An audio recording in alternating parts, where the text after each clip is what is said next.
नमस्ते दोस्तों, स्वागत है हमारे चैनल पर। माताएं बहनें, दिवाली और धनतेरस की रात इन सब्जियों को मत बनाएं, नहीं तो माता लक्ष्मी क्रोधित हो जाएंगी। साथ ही में ये भी बताएंगे कि कौन सी सब्जी दिवाली और धनतेरस की रात बनाएं कि माता लक्ष्मी खुद चलकर आएंगी। तो चलिए वीडियो को शुरू करते हैं।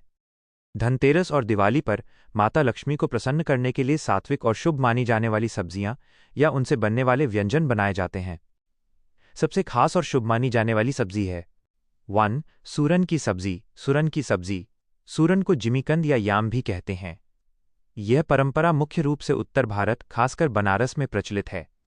मान्यता है कि यह सब्जी जमीन के नीचे उगती है और इसकी जड़ें जमीन में बनी रहती हैं, जो स्थिरता, उन्नति और बरकत को दर्शाती हैं।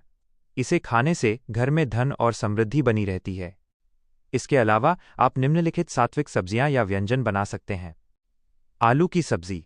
आलू की सब्जी, इसे बेडमी पूरी या कचौरी के साथ बनाना एक बहुत ही लोकप्रिय और शुभ व्यंजन माना जाता है।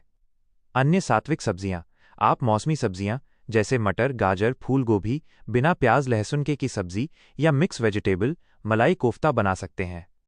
मुख्य बात, सब्जी हमेशा बिना प्याज और लहसुन के सात्विक तरीके से ही बनानी चाहिए। घर में मांसाहार बिल्कुल भी नहीं बनाना चाहिए। माता लक्ष्मी को सच्ची श्रद्धा और सात्विक भोजन का भोग लगाना सबसे अधिक महत्वपूर्ण माना जाता है। धनतेरस और दिवाली जैसे शुभ त्योहारों पर कुछ सब्जियां और खाद्य पदार्थों को न बनाने के पीछे मुख्य कारण धार्मिक और आध्यात्मिक मान्यताओं से जुड़ा है। इसका मूल कारण है 1. तामसिक भोजन से बचना, अवॉइडेंस ऑफ तामसिक फूड। धनतेरस और दिवाली का समय पूजा, जप, साधना और सकारात्मक ऊर्जा को घर में आमंत्रित करने का होता है।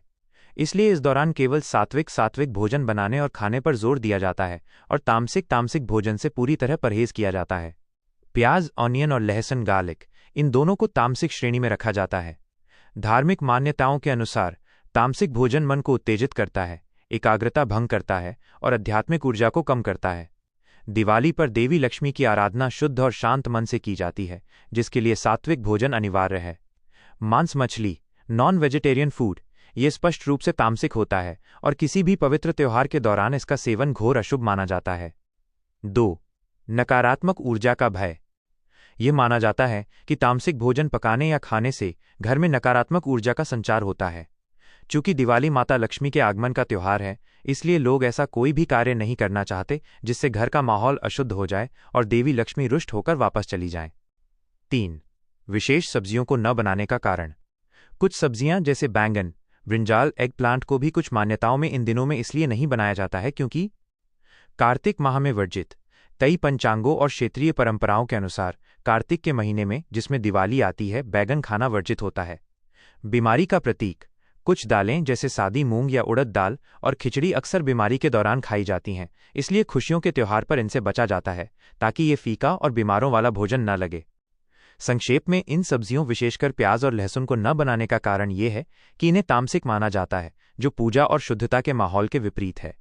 ऐसी अशुद्धता माता लक्ष्मी को क्रोधी, नाराज कर सकती है और घर से धन समृद्धि दूर हो सकती है। धनतेरस और दिवाली के दौरान कुछ चीज़ों को बनाने और खाने से बचने की सलाह दी जाती है, खासकर तामसिक भोजन। प्याज और लहसुन, ऑनियन एंड गार्लिक। आमतौर पर त्योहारों के दौरान, विशेष रूप से पूजा पाठ के दिनों में, प्याज और लहसुन को तामसिक माना जाता है और इनसे बनी सब्जियों को बनाने से मना किया जाता है। मांस मछली, नॉन वेजिटेरियन फूड। इस पूरे त्योहार के दौरान मांसाहारी भोजन बिल्कुल भी नहीं बनाना या खाना चाहिए। बैंगन, ब्रिंजल, एग प्लांट। कुछ मान्यताओं के अनुसार कार्तिक माह में, जिसमें दिवाली आती है, बैंगन खाना शुभ नहीं माना जाता है, इसलिए धनतेरस और दिवाली पर इसकी सब्जी नहीं बनाते हैं। सादी दालें, प्लेन दाल्स। कुछ क्षेत्रों में मूंग की सादी दाल या उड़द की सादी दाल, जो अक्सर बीमारी में खाई जाती हैं, उन्हें भी त्योहार के भोजन में शामिल करने से बचा जाता है क्योंकि ये खुशियों का त्योहार है और पकवान मीठे या नमकीन होने चाहिए। खिचड़ी। इन 5 दिनों में खिचड़ी का सेवन करना भी कुछ परंपराओं में वर्जित माना जाता है। संक्षेप में, इस दौरान घर में सात्विक भोजन ही बनाना चाहिए जो प्याज, लहसुन और मांसाहार से मुक्त हो।